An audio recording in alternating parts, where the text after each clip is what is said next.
ये आकाशवाणी है। कोविड-19 विशेष कार्यक्रम के अंतर्गत प्रस्तुत है कोरोना वायरस संक्रमण की वर्तमान स्थिति पर चर्चा, जिसे प्रस्तुत कर रहे हैं आकाशवाणी संवाददाता नवीन सक्सेना। इस कार्यक्रम में आमंत्रित स्वास्थ्य विशेषज्ञ हैं डॉक्टर ओमकार सिंह।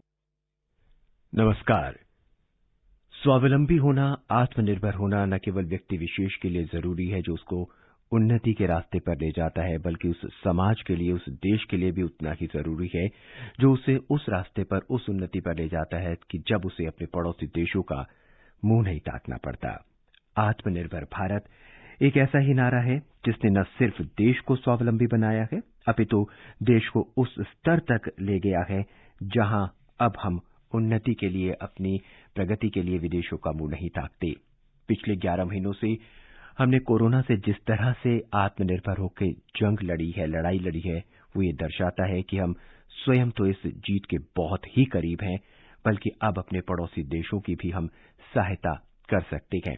एक वो वक्त था जब हम इस कोरोना के बारे में कुछ भी नहीं जानते थे, और अब एक वो वक्त है जब हमारे देश में 2-2 वैक्सीन तैयार हो चुके हैं, लाखों लोगों को वैक्सीन लग चुके हैं, और अब हम 25 देश लगभग जो है वो मेड इन इंडिया वैक्सीन का इंतजार कर रहे हैं, और भारत इस मामले में विश्व के नक्शे पर बहुत तेजी से आगे बढ़ रहा है, बहुत तेजी से उभरा है। फिर भी मन में कुछ शंकाएं हैं, मन में कुछ सवाल हैं, कुछ कोरोना को लेकर, कुछ वैक्सीन को लेकर। कोरोना की स्थिति दिन पर दिन सुधर रही है। एक्टिव केस यानी इलाज करा रहे मरीजों की संख्या भी जो है काफी कम हो रही है।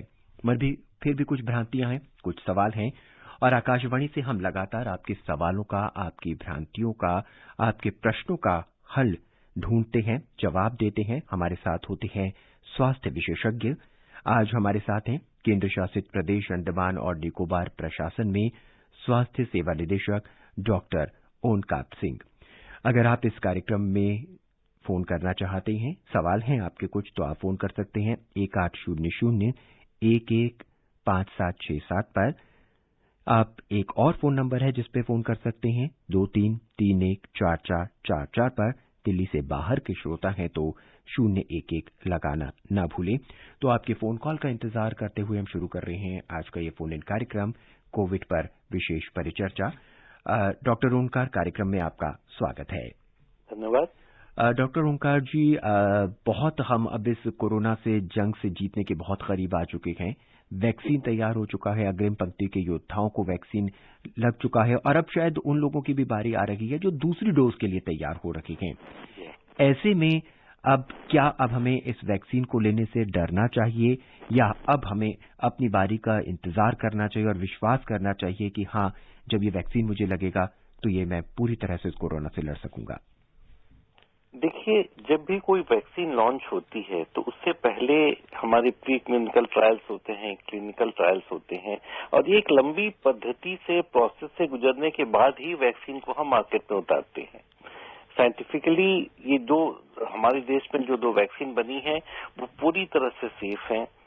शुरू में लोगों के मन में जरूर कुछ आशंकाएं थी कि पता नहीं, क्योंकि उससे हमसे पहले जो 2 वैक्सीन विदेशों में बनी थी, मॉडर्ना की या फाइजर की, उस समय उन वैक्सीनों को स्टोर करने के लिए जो है एक बहुत ही लो टेम्परेचर -20 या -80 डिग्री का तापमान की जरूरत होती थी, जिसकी सुविधा शायद हमारे देश में बहुत जगह उपलब्ध कराना संभव नहीं था। लेकिन हमारे वैज्ञानिकों ने जो वैक्सीन बनाई है वो इतनी अच्छी है कि नॉर्मल जो 2 से 8 डिग्री के बीच में जिसको स्टोर किया जा सकता है, और ये स्टोरेज फैसिलिटी मेरे ख्याल से देश के हर कोने कोने में है। अंडमान निकोबार द्वीप, जो कि आप समझ सकते हैं कि मुख्य भूमि से इतनी दूर है, हमारे यहाँ भी इसकी पूरी व्यवस्था थी कि हम कहीं भी इस वैक्सीन को स्टोर कर सकते हैं। पूरे विश्व में सबसे बड़ा जो वैक्सीनेशन कार्यक्रम होता है वो हमारे देश का ही है। 29 मिलियन प्रेग्नेंट वुमेन्स को हम वैक्सीनेट करते हैं, 22 मिलियन बच्चों को हम हर साल जो वैक्सीन देते हैं। तो इतने व्यापक स्तर पे वैक्सीनेशन की व्यवस्था हमारे देश में पहले से ही उपलब्ध थी, और इस कोरोना वैक्सीन के लिए कोई अलग से स्टोरेज की जो व्यवस्था की शायद आवश्यकता नहीं थी। फिर भी प्रशासन ने और भारत सरकार ने इस बार का पूरी तरह ध्यान रखा कि जो भी लॉजिस्टिक सपोर्ट है, इसमें जो जो चीजें की जरूरत है, डीप फ्रीजर है, ILR है, देश के कोने कोने में, गांव-गांव में, हर जगह पे ये उपलब्ध कराएगी। तो इसलिए इसके बाद ये वैक्सीन देशों में आई। अब जो है हमारा देश ही सबसे कम समय में जो है 5 लाख वैक्सीन जो है लगा चुका है। इस मामले में हम विकसित देश जैसे अमेरिका से भी आगे हैं। वहां पे भी हमसे ज्यादा समय लगा है 5 लाख वैक्सीन को देने में। यानी आप समझ सकते हैं कि सरकार ने कितनी अच्छी व्यवस्था की और इसका कितना सुचारू रूप से संचालन किया, और जिससे किसी को भी कोई कष्ट नहीं हुआ। और ये वैक्सीन जो है 5 लाख से ज्यादा लोग अब तक ले चुके हैं जी। तो जब इतने लोग वैक्सीन को ले चुके हैं तो अब तो मेरे ख्याल से ये डर मन से निकल जाना चाहिए कि और केवल हमने वैक्सीन दिया ही नहीं, हमने पूरा इसका रिकॉर्ड रखा है जो कोविन ऐप के द्वारा ये वैक्सीन किस किस को मिली है। और जब भी हम किसी को वैक्सीन देते हैं तो आपको जो है आपको SMS द्वारा सूचित किया जाता है, आपको आपका सेंटर बताया जाता है, समय बताया जाता है, कौन आपको वैक्सीनेशन देगा वो बताया जाता है, और उसके बाद जब आप उस सेंटर पर पहुंचते हैं आपको वैक्सीन लगती है तो उसके बाद हम आधे घंटे तक उसको ऑब्जर्वेशन में भी रखते हैं ताकि यदि किसी को भी किसी तरह की कोई भी असुविधा दिखाई देती हो तो हम उसका तुरंत इलाज कर सके। और इतने समय में इतने लोगों को वैक्सीन देने के बाद भी ऐसे कोई सीरियस साइड इफेक्ट्स बहुत ज्यादा ऑब्जर्व नहीं हुए जिससे लोगों को कष्ट हो। तो मेरे ख्याल से अब इस समय में ये प्रश्न जरा सा मतलब बेमानी हो जाता है कि हमें वैक्सीन लेना चाहिए या नहीं लेना चाहिए। अभी आपके पास एक अच्छा खासा जो डाटाबेस है जो आपको ये बताता है। हालांकि जैसा कि मैंने शुरू में कहा कि वैक्सीन को मार्केट में उतारने से पहले हमने इसका पूरा परीक्षण किया था, उसके बावजूद ये जो सेकंड जो बोलते हैं ना हाथ कंगन को आरसी किया, तो भी आपने देख लिया कि जब 5 लाख लोग इस वैक्सीन को ले चुके हैं, सुरक्षित है, खुश है, सुखी है, तो आपको इसको लेने में कोई आपत्ति नहीं होनी चाहिए। जी डॉक्टर, भारतीय उपमहाद्वीप में इस दोनों वैक्सीन की सफलता तो हम जान ही गए हैं क्योंकि हमारे जो पड़ोसी देश हैं उन्होंने भी इसको खरीदने के लिए और इसको लेने के लिए पहल करी है। तो क्या हम ये मान के चलें कि हमारी जो दोनों वैक्सीन हैं, जो और दो दूसरे वैक्सीन हैं जैसे फाइजर है कि मॉडर्ना के जो वैक्सीन है उनसे बेहतर है? देखिए, ये कंपैरिजन इस समय पे करना उचित नहीं होगा, लेकिन हाँ ये हम जरूर कह सकते हैं कि ये उतनी ही इफेक्टिव है या उतनी ही अच्छी है। ये हम अपनी जो क्लिनिकल ट्रायल की भाषा में एक वर्ड यूज करते हैं कि नॉन इन्फीरियर, यानी ये उन वैक्सीनों से खराब नहीं है। तो ये तो आप बिल्कुल कह सकते हैं कि ये उन वैक्सीनों से खराब नहीं है, इफेक्टिव है। और यदि आप अपने देश के परिप्रेक्ष्य में देखें तो इसमें कितनी सुविधा है। यदि हम मॉडर्ना की वैक्सीन या फाइजर की वैक्सीन की बात करते हैं तो उसको स्टोरेज के लेके एक बहुत बड़ा प्रश्न उठेगा, एक बहुत बड़ी मतलब आपको तैयारियां अलग से करनी पड़ेंगी जो कि इसके साथ नहीं करनी पड़ रही है।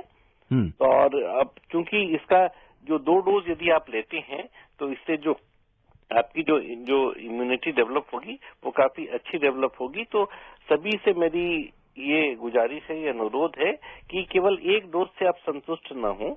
जब आपको 1 डोज लगा है तो उसके 28 दिन के बाद आपको एक दूसरा टीका भी लगेगा और उसके 14 दिन के बाद जो है आपके बदन में सफिशिएंट एंटीबॉडीज पैदा हो जाएंगी। तो जब तक ये पूरी प्रक्रिया पूरी नहीं हो जाती, तब तक ये पूरा कोर्स कंप्लीट नहीं हो जाता, तब तक आपको जो कोविड एप्रोप्रिएट बिहेवियर यानी मास्क पहनना, 2 गज की दूरी रखना, हाथों को धोना, ये सारी चीजें आपको जारी रखनी। जी डॉक्टर, वैक्सीन को लेके एक मन में थोड़ा सा और संशय रहता है लोगों में, या जिस तरह से हम बात करते हैं कि मुझे कैसे पता चलेगा कि मुझे कोवैक्सीन लेना है, कोविशील्ड लेना है, या कोई अन्य तीसरी वैक्सीन आने वाले वक्त में होगी तो वो मुझे वो लेनी है।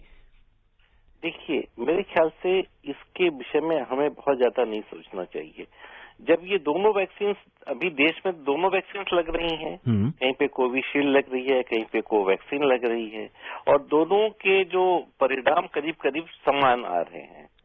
ठीक है कि नहीं? तो मेरे ख्याल से जो भी अवेलेबल वैक्सीन है इस समय वो आपको ले लेना चाहिए। हाँ, रही बात ये कि जो भी वैक्सीन आप लेते हैं, यदि आप कोविशील्ड लेते हैं या कोवैक्सीन, पहला डोज जिसका लेते हैं दूसरा डोज भी आपको उसी वैक्सीन का लेना चाहिए। ये नहीं कि आज आपने एक वैक्सीन ली, कल को आपने दूसरी वैक्सीन ले ली।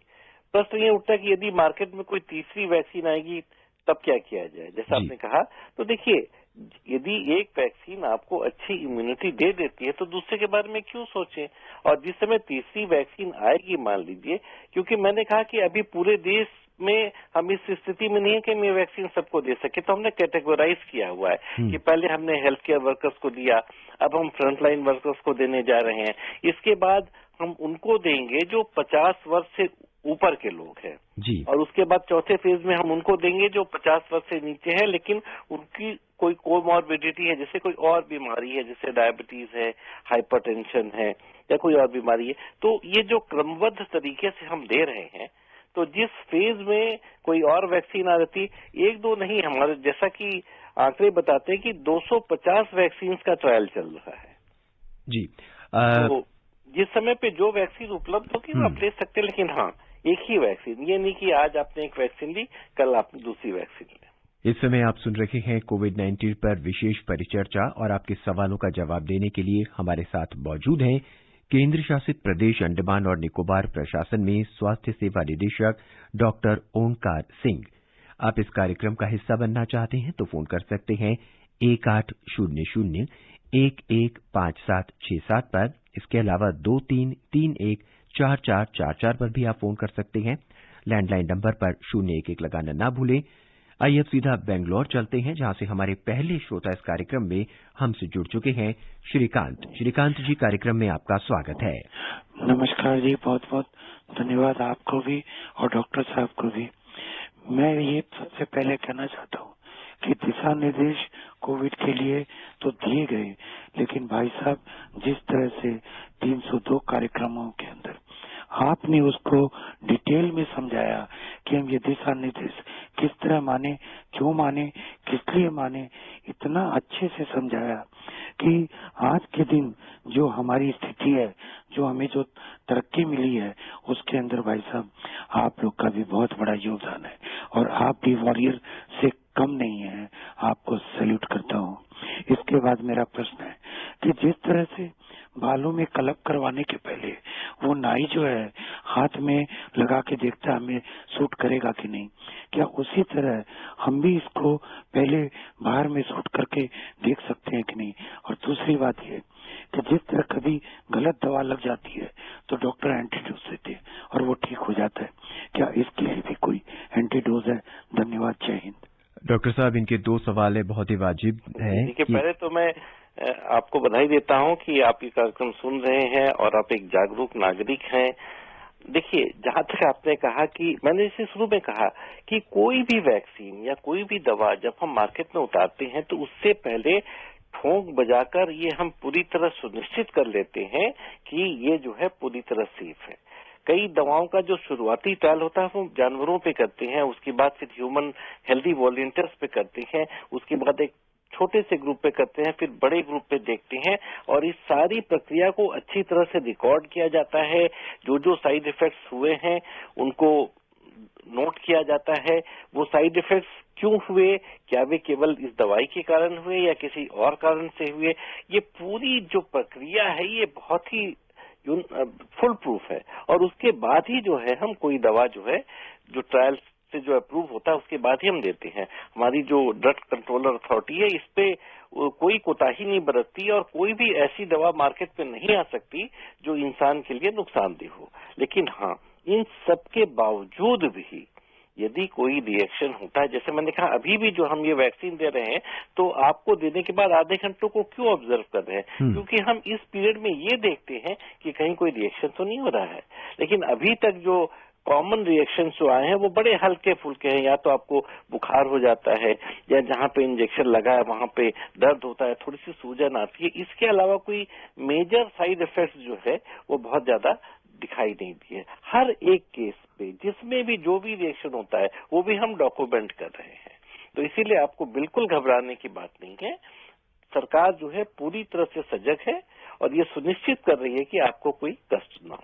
घबराने की जरूरत नहीं है, डॉक्टर्स की सलाह मानिए और वैक्सीन का जब भी नंबर है तो वैक्सीन जरूर लगाइए। बिल्कुल। आइए अब उत्तर प्रदेश चलते हैं। उत्तर प्रदेश के बाराबंकी से सुशील कुमार अपने सवाल के साथ हमसे जुड़ चुके हैं। सुशील जी, कार्यक्रम में स्वागत है आपका।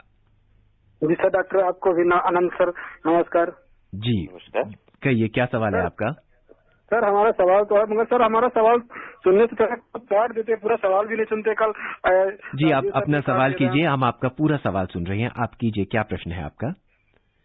सर हमारा ये सवाल है, जब वैक्सीन नहीं है तो सर जिसके दूसरी बीमारी है तो डॉक्टर लोग कहते हैं कि दूसरी जगह दवा न लेना, केवल हमारी दवा पूरी कोर्स करना, जिससे टीबी भी है। तो सर उसके अगर वैक्सीन लगवाना चाहे तो कैसे लगवा सकता है? जी, कोई अन्य सवाल आपका? जी नहीं। डॉक्टर साहब ये जानना चाहते हैं कि वैक्सीन लगवाना चाहें तो कैसे लगवाएं, कहां जाएं, कैसे पता करें, ये जानना चाहते हैं। देखिए, जैसे मैंने कहा कि अभी हमने प्रायोरिटाइज किया हुआ है कि पहले हम अपने जो हेल्थ वर्कर्स हैं हमने उनको दिया, उसके बाद फ्रंट लाइन वर्कर्स को दिया, उसके बाद जो 50 वर्ष से ऊपर के लोग हैं हम उनको देंगे। हमारे यहाँ एक सिस्टम है इसका, जैसे आपको पता है कि भारत सरकार एक बहुत ही अच्छा कार्यक्रम चला रही है, NPCDCS, यानी जो national programme for control of जो है आपको कार्डियक डिजीज, उसमें कार्डियोवास्कुलर, हार्ट डिजीज, स्ट्रोक है। तो उसके तहत जो है 30 वर्ष के ऊपर का कोई भी व्यक्ति जो है जो अपने को रजिस्टर करा सकता है। आपकी जो आशा वर्कर्स है, जो हेल्थ वर्कर्स है, वो आपका पूरा नाम जो है रिकॉर्ड करेंगे। उसके बाद आपका फोन नंबर, आपका आधार कार्ड नंबर या कोई भी एक आइडेंटिटी जो है वो आपकी लेंगे, और आप जब पंजीकृत हो जाएंगे तो आपको SMS आएगा।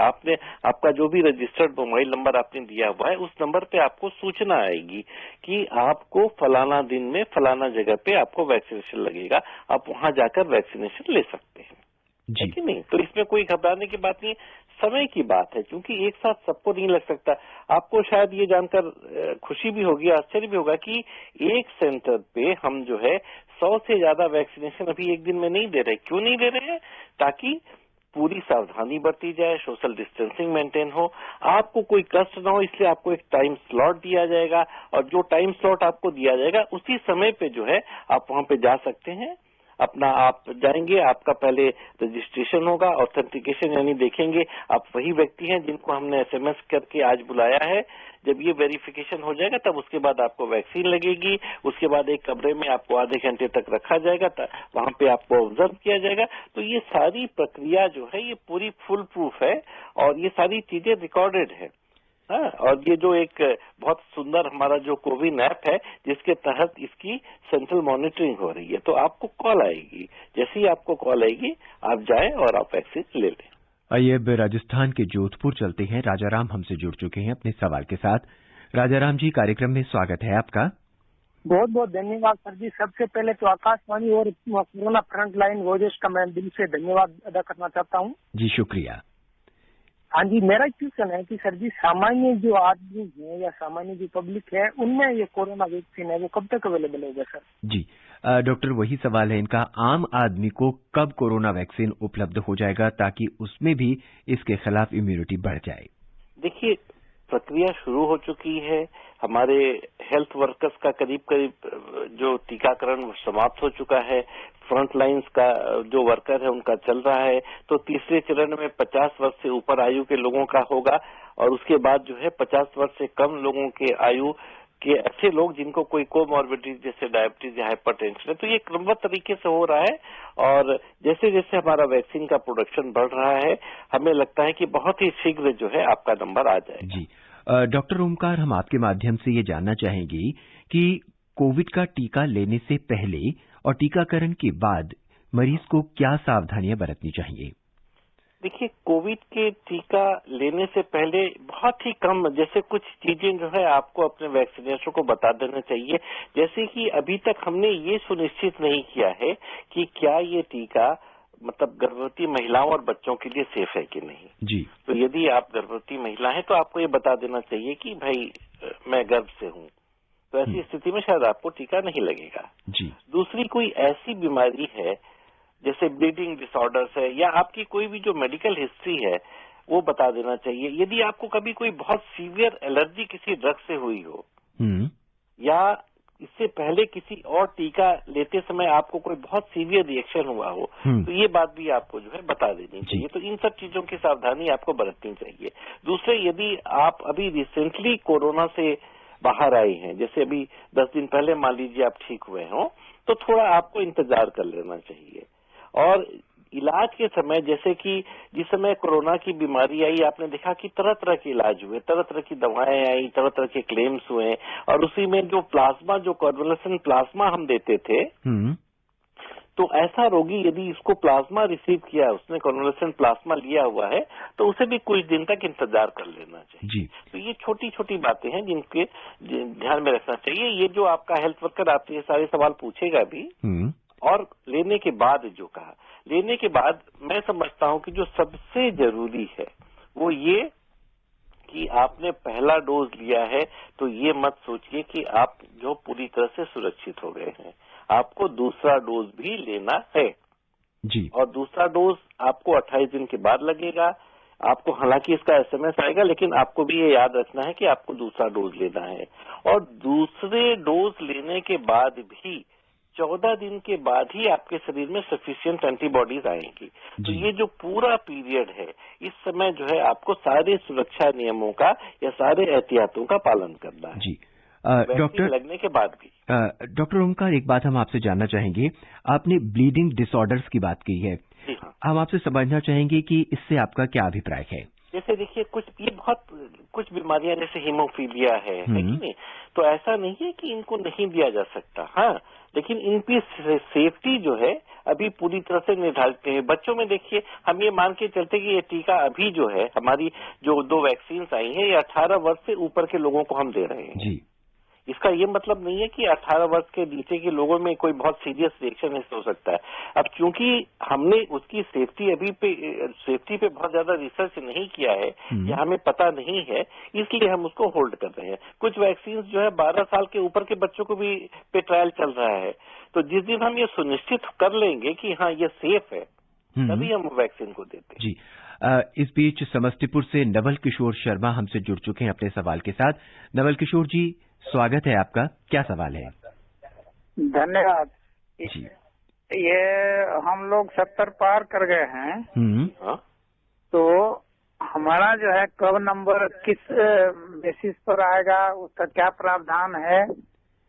डॉक्टर साहब 70 साल की उम्र पार कर गए हैं। श्रेणी में आते हैं, यानी पहली श्रेणी हमारी हेल्थ वर्कर की थी, दूसरी फ्रंटलाइन वर्कर की है और तीसरी जो है 50 वर्ष से ऊपर की है। तो आप तो काफी करीब आ चुके हैं जी। ठीक है कि नहीं। जैसे ही फ्रंटलाइन वर्कर्स का जो आपका टीकाकरण पूरा हो जाएगा, तीसरी श्रेणी यानी आप लोग आएंगे जो 50 वर्ष से ऊपर के हैं। तो आप 70 वर्ष के हैं और मुझे बड़ी खुशी है कि आपने इस संदर्भ में पूछा और आपको कोई भय नहीं लेना चाहिए। देखिए, उम्र के साथ जो है हर आदमी की इम्यूनिटी थोड़ी सी कम होती है, वो ज्यादा वल्नरेबल हो जाता है, तो उन्हें तो ये टीका जरूर लेना चाहिए। तो जब भी आपका नंबर आएगा आप अवश्य ये टीका लें।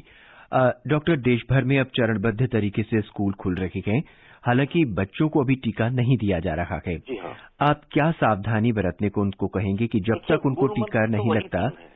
जी कहिए। ये मूल मंत्र तो वही 3 है जो हम शुरू से कहते आ रहे हैं। सोशल डिस्टेंसिंग मेंटेन करना, हाथ को बार बार धोना और मास्क का इस्तेमाल करना। जी, तो इन 3 मंत्रों का ख्याल रखना है। बिल्कुल बिल्कुल, हमें इन 3 चीजों का ख्याल रखना है और इससे जो है हम इस कोरोना की लड़ाई को बड़ी आसानी से जीत सकते हैं। डॉक्टर देखिए, जैसे जैसे समय गुजरेगा हर्ड इम्यूनिटी, यानी जब एक लेवल इन्फेक्शन का समाज में हो जाता है तो धीरे धीरे सब लोगों में एक नेचुरल इम्यूनिटी आ जाती है, जिसे हम हर्ड इम्यूनिटी कहते हैं। तो वो आने के बाद इस इन्फेक्शन का रेट जो है धीरे धीरे कम हो जाएगा। डॉक्टर, मुझे इंजेक्शन लगा, मुझमें एंटीबॉडीज डेवलप हो गई, ऐसा मैंने मान लिया, अब मुझे क्या सावधानी बरतनी चाहिए? कई लोग कहते हैं भी हमें इंजेक्शन तो लग गया, अब मास्क की हमें जरूरत नहीं है, या कुछ लोग ऐसे होते हैं जिनको कोरोना हो गया, उनमें एंटीबॉडीज डेवलप हो गए कि अब उन्हें मास्क की जरूरत नहीं है। क्या ऐसा संभव है? जी देखिए भाई, मैं बार बार इस चीज के ऊपर स्ट्रेस दे रहा हूँ कि कोरोना जिनको हुआ है उनमें नेचुरली कुछ तो एंटीबॉडीज बनेंगी, लेकिन प्रश्न यह है कि क्या ये एंटीबॉडी सफिशिएंट है जी। इसीलिए जिनको कोरोना हुआ भी है उनसे भी मैं गुजारिश करूंगा कि एक अंतराल बाद आप भी ये वैक्सीन जरूर ले लें, ताकि जो रिक्वायर्ड अमाउंट ऑफ एंटीबॉडीज है वो आपके शरीर में बन जाए। इसीलिए देखिए, कई वैक्सीन होती है जिनकी हम बूस्टर डोज देते हैं। बूस्टर डोज क्यों देते हैं? इसीलिए ताकि आपकी इम्यूनिटी को बूस्ट कर दे, यानी उसमें इतनी क्षमता हो जाए कि वो फर्दर इन्फेक्शन से लड़ सके। तो इसीलिए जिनको कोरोना हुआ भी है, हाँ, या जिन्होंने वैक्सीन दिया है, तो देखिए मैंने कहा ना कि आपको कुछ दिन तो इंतजार करना है, 2 डोज, उसके बाद और 14 दिन यानी और 2 हफ्ते। इसके बाद ही आप ये कह सकते हैं कि आपके अंदर जो है इसके सफिशिएंट एंटीबॉडीज बन चुके हैं। मुजफ्फरपुर से नरेंद्र प्रसाद अपने सवाल के साथ हमसे जुड़ चुके हैं। नरेंद्र जी, क्या सवाल है आपका? जी नमस्कार डॉक्टर साहब को भी और आपको भी नमस्कार। जी नमस्कार।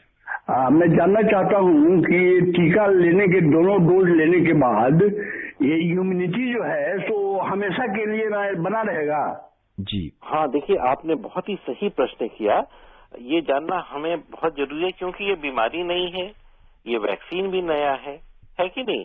तो अभी हम पूरी मतलब विश्वास के साथ नहीं कह सकते कि इम्यूनिटी कितने दिन तक रहेगी, लेकिन नॉर्मली जो देखा गया जैसे हम बाकी इन्फ्लुएंजा की वैक्सीन लेते हैं या दूसरी वैक्सीन लेते हैं तो कम से कम 1 वर्ष तक तो इसकी इम्यूनिटी रहती ही है।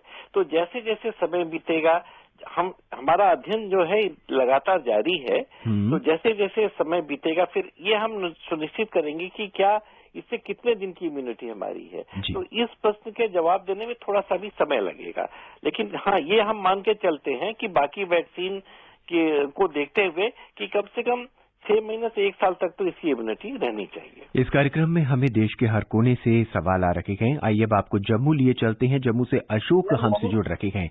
अशोक जी, कार्यक्रम में स्वागत है आपका। हाँ जी, डॉक्टर साहब से ये मेरा है क्वेश्चन कि हमारे पास 2 करोड़ वैक्सीनेशन का पोलियो के लिए सिस्टम है जी, लेकिन तो ये हार्डली 2 लाख जो है रोज का कर पा रहे हैं। ये कब तक हम तक पहुंचे? क्या है हम 65 प्लस? डॉक्टर ये 65 साल से ऊपर के हैं और कह रहे हैं कि उन तक वैक्सीन कब पहुंचेगा? जी बहुत जल्दी पहुंचेगा, बहुत जल्दी पहुंचेगा। वैसे अभी हम जो नेशनल फिगर्स देख रहे थे तो जम्मू कश्मीर में इवन जो हेल्थ केयर वर्कर्स हैं उनमें भी जो वैक्सीनेशन का परसेंटेज बहुत अच्छा नहीं दिखा रहा है जो नेशनल जो चार्ट है उसमें। तो बिल्कुल जरूर पहुंचेगा, जल्दी पहुंचेगा, क्योंकि सेकंड आपका जैसी हेल्थ वर्कर का मेरे ख्याल से भी कंप्लीट हो रहा होगा, इसके बाद फ्रंटलाइन वर्कर्स का होगा, उसके बाद ही आपका नंबर है जी। बहुत ही जल्दी जो है ये वैक्सीन आपको भी आप तक पहुंच जाएगी। डॉक्टर साहब, जिन लोगों को वैक्सीन लगी है उन्हें क्या आपने कुछ खाने पीने में भी कोई बदलाव करना होगा या किसी तरह का परहेज बरतना होगा? जी नहीं, ऐसा ये इसका खान पान से कोई सीधा संबंध नहीं है। तो आप जो नॉर्मल जैसा जो भी आपका खान पान है वो आप कर सकते हैं। इसके लिए आपको कोई विशेष जो खान पान में परहेज बरतने की आवश्यकता नहीं है। लगातार कोरोना के मामले कम हो रहे हैं, वैक्सीनेशन की रफ्तार तेज हो रही है। डॉक्टर साहब, अब हम आपसे जानना चाहेंगे कि आप अपने माध्यम से हमारे श्रोताओं को क्या संदेश देना चाहेंगे? देखिए, ये मैं सबसे पहले ये कहना चाहता हूं कि ये लड़ाई जो है ये इसमें जो भी जीत हमें अभी तक हासिल हुई है ये स्वास्थ्य कर्मियों की जीत नहीं है, आपकी भी जीत है। यदि आपने सहयोग नहीं दिया होता तो हम आज इस स्थिति में नहीं होते कि ये कह सकते हैं कि हम इस लड़ाई के जीतने के बहुत करीब पहुंच चुके हैं। तो ये जो जज्बा है इसे हमें कायम रखना है। अपने वैज्ञानिकों पर, सरकार पर हमें पूरा भरोसा रखना है कि जो भी सरकार कर रही है, जो भी हमारे वैज्ञानिक कर रहे हैं वो हमारे भले के लिए कर रहे हैं। और जैसे भी जो भी हमें निर्देश मिलते हैं या जो भी जानकारी मिलती है जो हम आपके साथ शेयर करते हैं उस पर विश्वास कीजिए। 3 मूल मंत्र, जब तक हम इसके ऊपर पूरी तरह विजय नहीं प्राप्त कर लेते हमें इस पे पूरा ध्यान देना है। सोशल डिस्टेंसिंग, मास्क पहनना और बार बार हाथों को साबुन से धोना। तो हम अपनी सावधानी, अपने स्वास्थ्य के प्रति हमें खुद जागरूक होना है।